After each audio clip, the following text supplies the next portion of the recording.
आप सभी भाई बहनों का आध्यात्मिक ज्ञानात्मक चैनल की सद्या बेला ज्ञान कक्षा में एक बार फिर स्वागत है।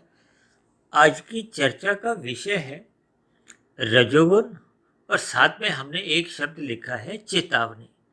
देखिए, रजोगुण को तो हमने एक रंगीन, जैसे हम विषय भोग 5 रंगीन है ना, गंध, रस, रूप, स्पर्श और शब्द, इसको अक्सर देखिए हम एक रंगीन रंग से दिखाते हैं, यानी कि ये संसार के जो विषय भोग हमें आकर्षित करते हैं।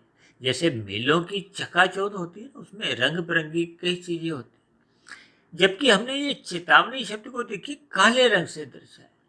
जैसे आप पहाड़ी इलाकों में जाते हो तो वहां जगह जगह चेतावनी के बोर्ड लगे होते हैं कि आगे गहरी खाई है, आप धीरे चलो। इसका अभिप्राय क्या है कि हमें रजोगुण के जो विषय भोग हैं, गंध, रस, रूप, स्पर्श और शब्द, इनको हमने मर्यादा में ही अपने जीवन में एक स्थान देना है।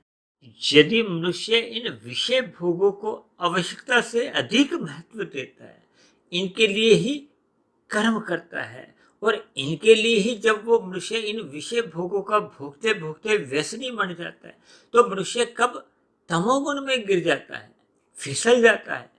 देखिए, दिन में जब रजोगुण चल रहा होता है तो हम अपने व्यवहार में विषय भोगों से बाध्य होते हुए फिर हम अन्य मनुष्यों के साथ चतुराइयां करते हैं, हेरा फेरियां करते हैं।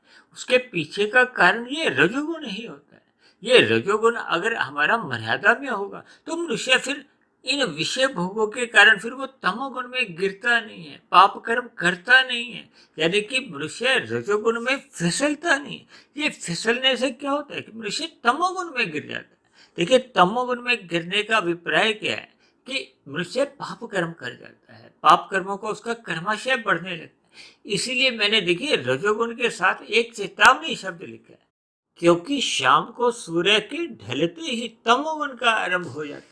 मनुष्य मोह की स्थिति में आ जाता है, आलस्य की स्थिति में आ जाता है। तब ऐसी स्थिति बनने पे मनुष्य तामसी प्रवृत्तियों में सहज ही प्रवृत्त होने लगता है। इन सभी बातों को हमें ज्ञान पूर्वक इन पर चिंतन करना होगा। ये दूसरे सरल शब्दों में इन 5 भोगी विषयों को हमें फूंक फूंक कर, जैसे सावधानी के लिए शब्द इस्तेमाल होता है, यानी कि इन विषय भोगों को भोगते समय हमें सावधानी बरतनी होगी कि मनुष्य इन विषय भोगों को भोगता भोगता तमोगुण में नहीं गिर जाए, क्योंकि रजोगुण और तमोगुण ये पड़ोसी माने जाते हैं। देखिए, शास्त्रों में कहा गया ना, तमोगुण से 10 गुना अच्छा रजोगुण है। और रजोगुण को देखिए 10 अंक से परिभाषित किया जाता है और तमोगुण को 1 अंक से, जबकि सत्वगुण को तो 100 अंकों से परिभाषित किया जाता है। तब ऐसी स्थिति में जब मनुष्य रजोगुण में स्थित होता है और यदि सत्वगुण की लगाम से वो रजोगुण को नियंत्रण में नहीं रखता, तब ऐसी स्थिति में मनुष्य तमोगुण, जो कि उसका एक पड़ोसी है 1 की संख्या में, मनुष्य फिर तमोगुण में गिर जाता है। इसलिए हम सभी भाई बहनों को प्रकृति के इन 3 गुणों का घनित समझना होगा। इन्हीं शब्दों के साथ आज की चर्चा विशेष को यहीं विश्राम देते हैं। कल सुबह फिर मिलते हैं ब्रह्म मुहूर्त उपदेश ज्ञान कक्षा में।